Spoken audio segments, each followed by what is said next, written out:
Just 2 days remain before the biggest rivalry in cricket reignites. In 2 days' time, India and Pakistan will renew their rivalry, one which has the potential to bring two cricket-crazy nations to a screeching halt.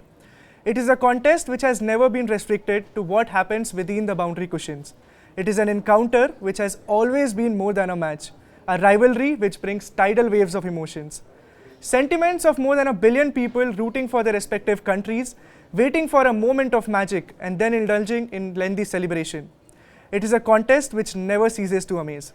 Once again, on this Sunday, more than a billion eyes from two expectant sporting nations will be glued to the television sets.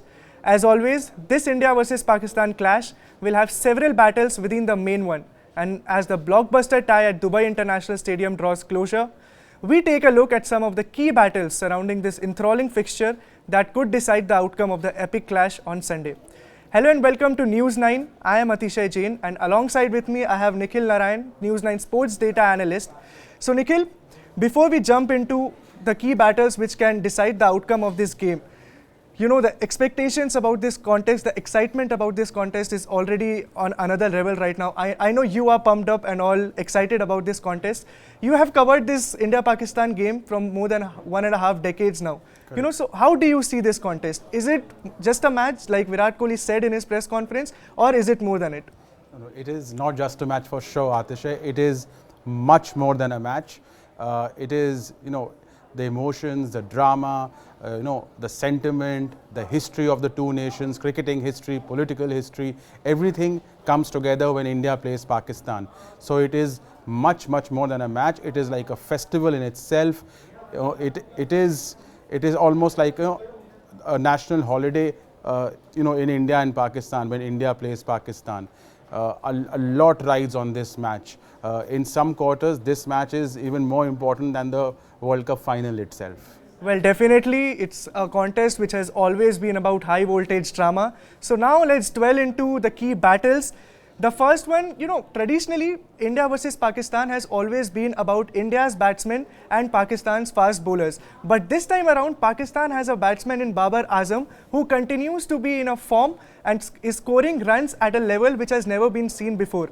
But he will be against a bowler, Mohammad Shami, who is good with the new ball. He bowls at those nagging line. So what do you make of the contest between Babar Azam and Mohammad Shami? Yes, Atisha, this is going to be one of the defining contests of the match. Babar Azam is one of the most prolific run scorers in T20I cricket. He has the third highest batting average in T20I cricket history of around 47. He is the second fastest to score 1,000 T20I runs. He has the most runs in PSL history, and the PSL, the Pakistan Super League, is also a coveted T20 league with very high standards of fast bowling. Well, definitely, as we see, all the numbers and stats are here with us, whatever you are saying right now. Correct. Also, Atishay, one important factor. See, the runs he scores are important, but whether those runs lead to victories in Pakistan, that is important. So if we see, Pakistan has won 15 of the 21 matches in which Azam has scored 50 plus, which means whenever he crosses a 50, Pakistan's chances of winning increase exponentially, right? So therefore Babar Azam is very crucial to Pakistan. But Babar Azam has one weakness, which is the general weakness of subcontinental batsmen. With the new ball, when the ball swings, if you pitch it full, especially the away swinger, when he goes for the extravagant drive, he can edge it to the keeper or the slip cordon. That is where India's trump card with the new ball, Mohammad Shami, comes in. Now, Mohammad Shami hasn't played many T20Is, but has a wealth of experience in Test cricket and ODIs. Not many people know, Atishay, that Mohammad Shami's strike rate in ODI cricket is amongst the top 5 in the format's history, bowling strike rate, which means he's a wicket taker with the new ball. He was extremely restrictive in the power play in the IPL with an economy rate of just over runner ball, which is fascinating for his kind of bowler in the power play. Mohammad Shami also has the ability, he has a beautiful seam movement, he has the ability to swing the new wide ball, and therefore Shami's matchup with Babar Azam in the power play will be extremely crucial in this mega contest. Well, definitely, Nikhil, he had a superb economy rate of just 6.03, and along with that, he bagged 11 wickets. Yeah. And also, not to forget, he was extremely potent in the death overs also. But what we are looking for is the contest between Babar Azam, Pakistan's best batsman, and Mohammad Shami, one of India's best fast bowlers. Correct. Now, moving into the second battle, it's going to be between Mohammad Rizwan, who also, alongside Babar Azam, is Pakistan's second best bet when it comes to batting. But he will be against probably one of the best bowlers going around in T20 International, Jasprit Bumrah. So how do you see this battle brewing? This is also a very crucial battle, again in the initial 6 to 10 overs. See, Mohammad Rizwan, not many Indians know about him. He is this swashbuckling wicketkeeper batsman, much in the mold of Rishabh Pant. Although Rishabh Pant is more of, Rishabh Pant has a higher strike rate, Rizwan is more of a, accumulator and anchor. We have the numbers here. He has the second best average in T20I cricket history of 48.4, which is brilliant for T20I cricket. Yep. Also, if Rizwan led his team to the National T20 Cup in Pakistan, he also led Multan Sultans to the PSL title this season. Also, and this is staggering, he scored 752 runs in 2021 in T20 internationals, which is the highest aggregate any batsman has scored in any calendar year in T20I cricket history. Wow. At a strike rate of 140. So he's also picked up his, scoring rate. So he's not just scoring runs, but he's also scoring them at a double quick time. And at the top of the order, which makes him doubly dangerous. So Mohammad, while we will be focusing on Babar Azam, Mohammad Rizwan is equally important. But Mohammad Rizwan will have to face someone known as Jasprit Bumrah. Jasprit Bumrah is one of the best limited overs bowlers currently in the world, right? Without a doubt. What does he do? Jasprit Bumrah has the best strike rate, or had the best strike rate of just under 16 in IPL 2021 amongst Indian bowlers. In T20I cricket, he's taken 59 wickets at a strike rate of 18, economy rate of 6.6, which is absolutely brilliant. So not only is he a wicket taker, he also restricts the opposition batsman. He has an economy rate of just 6.33 in the power play when the fielding restrictions are in Atishay, which is absolutely fascinating for a fast bowler. Now, Mohammad Rizwan has one weakness. He has a weakness against change of pace. He cannot pick up the slower ones easily. And Jasprit Bumrah is a master of deception. He has the slower ones and he can bowl those lethal Yorkers in the power play. Therefore, this contest between Rizwan and Bumrah will be fascinating in the initial few overs. Well, definitely, Nikhil. Maybe Rizwan has scored the most number of runs this year, but Bumrah is also in terrific form. Even though Mumbai Indians failed to qualify for the playoffs, but he ended with 21 wickets to his name. So he just goes out and does his job every time. Now, moving into the third battle, which is going to be, according to me, might decide the outcome of this game. Absolutely. Between the king, Virat Kohli, and Shaheen Shah Afridi. Again, Virat Kohli, no batsman in world cricket has scored more T20 international runs. And Shaheen Shah Afridi, well, he just continues to, take that step and become one of the premier fast bowlers in the world. So how do you see this contest, especially when Virat Kohli has a weakness against left armers? Correct. See, people talk about Chris Gayle, AB de Villiers, David Warner, Rohit Sharma, but according to me, if we do a deep analysis, I think Virat Kohli has been the best batsman in international T20 cricket ever. The best batsman with the best record. Now, Virat Kohli has the most runs in T20I history, as we can see on the graphics. He has the best batting average, the only batsman who has a batting average of above 50 in T20I cricket, which is unbelievable. Also remember, in 2012 and in 2016, against Pakistan in the WT20, he produced 2 player of the match knocks, 2 brilliant knocks, 2 half centuries, which resulted in an Indian win over Pakistan. So he's a big match player, big match temperament. He rises to the occasion in a pressure game against Pakistan at the biggest stage of them all, which is the World T20. But Virat Kohli has this new problem which has emerged in the last few matches, especially against Pakistan, but also against New Zealand we saw. So he got out to Mohammad Amir in the 2017 Champions Trophy and also in the 2019 World Cup. he also got out to Trent Bolt, right? Yeah. So In 2019 World Cup semis. yeah, so with this ball, left armour over the wicket, with the ball angling across, and sometimes the left armour can get the ball in. So Virat Kohli is susceptible there.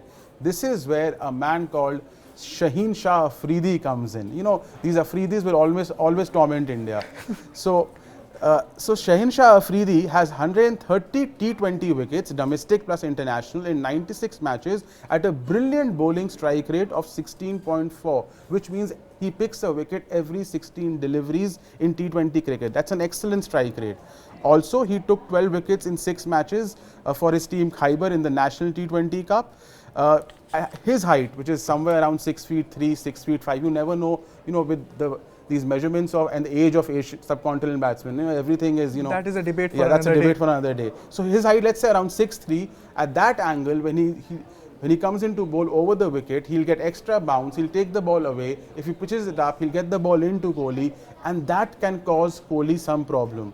So I'm looking forward to this contest, although, see, Shaheen Afridi may have Shah in his middle name, but there is only one king. Well, definitely, there is no doubt there is only one king in international cricket, and his name is Virat Kohli. Although he is not in the best of nicks at the moment, but you can never count out Virat Kohli, especially in a contest like India-Pakistan. And it is a contest where he has excelled in the previous 2 meetings, as Nikhil rightly pointed out. Now, moving on to our next battle, which is going to be between one guy who is commonly known as Professor in Pakistan.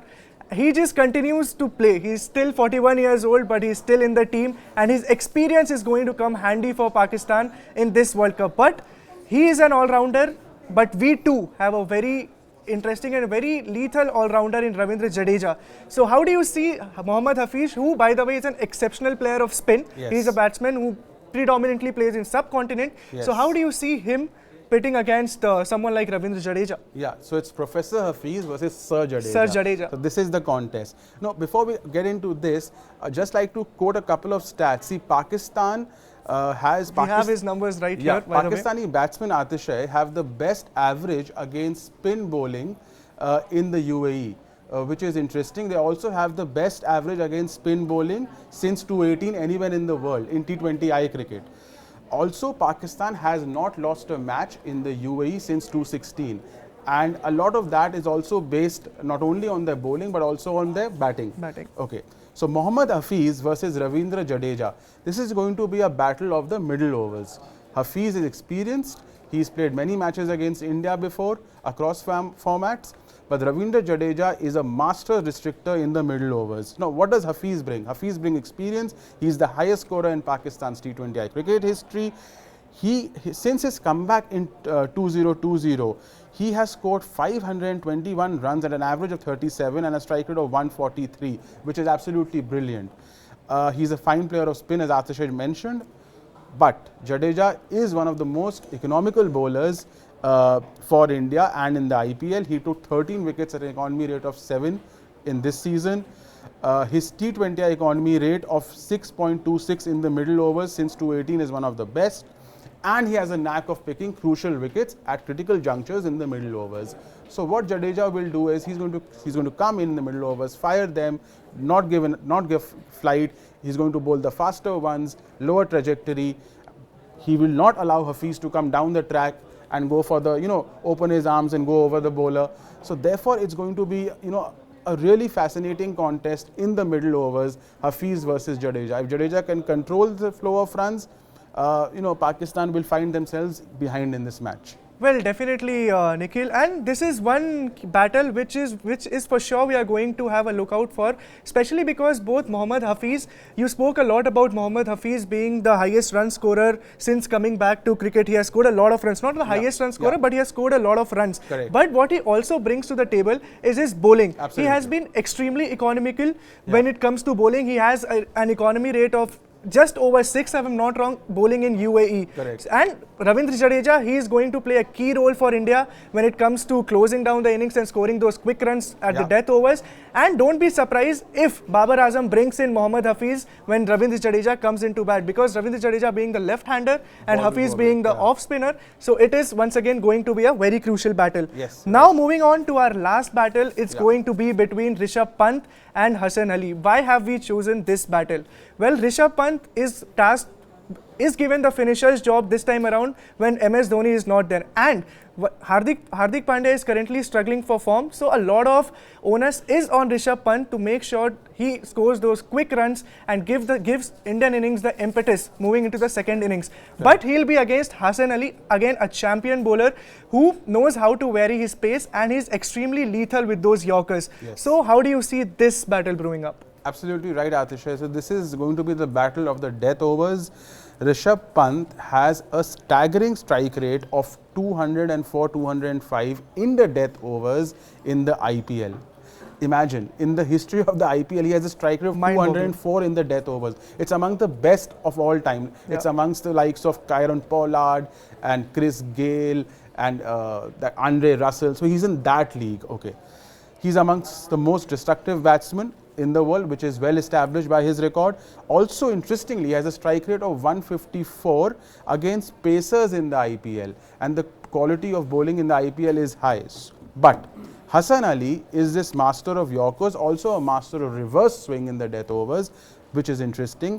Also, he has picked 52 wickets in just 41 T20Is at a strike rate of only 15.7. So his quintessential quality of Hassan Ali is that he can pick wickets, and therefore that makes him really lethal.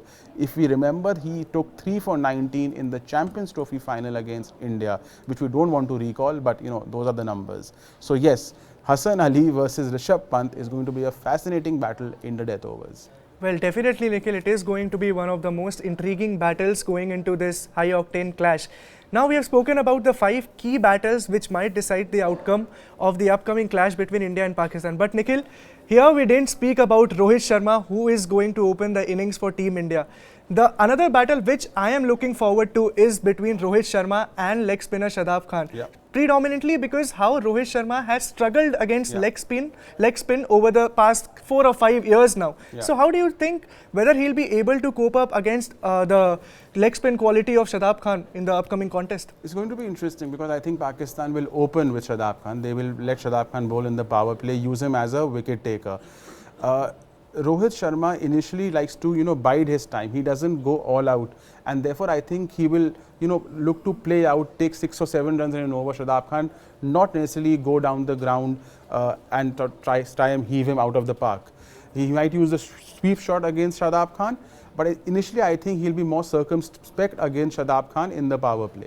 So that was all about Nikhil Narayan talking about the key battles which might decide the outcome of the game between India and Pakistan. So keep an eye out for these head-to-heads, and it will be an interesting battle to see who comes out on the top at the end of the day. Ultimately, it will boil down to this: which team handles the pressure better? And the good news for Indian fans is that historically, the men in blue have handled pressure better, which reflects in the head-to-head record. India hold a 5-0 advantage over their arch rivals in T20 World Cup and 7-0 lead in 50-over World Cup.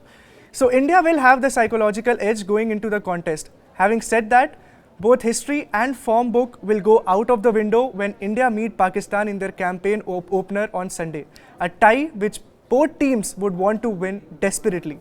That's all from us today. But our build-up for the blockbuster clash continues. If you like this video, do press the like button and subscribe to News9 across all social media platforms. Thank you so much for watching.